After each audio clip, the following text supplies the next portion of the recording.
خلک بیا د حالت بزګري و دا هم ګیر کړل. خو په دغه ځای کې موږ څه ځای ووتو هلته یې ودرولو، ډېر سخت یې ووهلو. دا خلک دا نور خلک چې شپنیان ول رمې ګرځېدلې، خو پسرلي موسم و دغه ټیم، نو هغه یې هم ووهل، موږ یې هم ووهلو.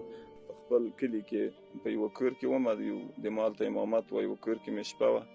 نو په هغه کور کې په ما باندې د 12 شپې په 12 بجو باندې چاپه ولوېده.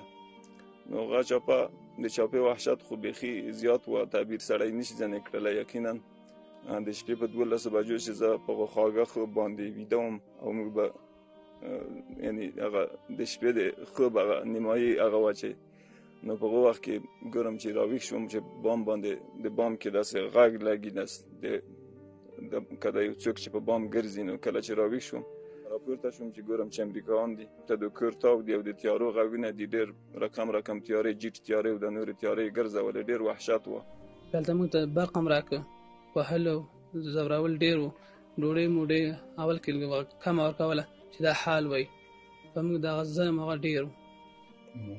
روزی در ولایت پکتیا ما در خانه خود بودم، باز آمریکایی ها تلاش کردن یک چاپه بزنن بالای فامیلیم. بازم تمام قریه محاصره کردن، چاپه زدن، ولی موفق نشدن مرا دستگیر کنن. از اونجا ما خود کشیدم.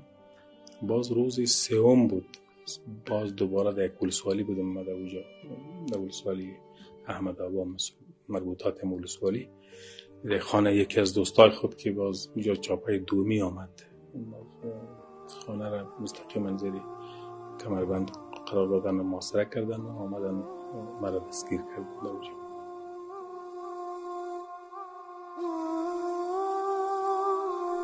در این بلاک افراد غیر سرشناس به گونه گروهی محبوس بودند و از اینجا ترسات و اداره می شدند.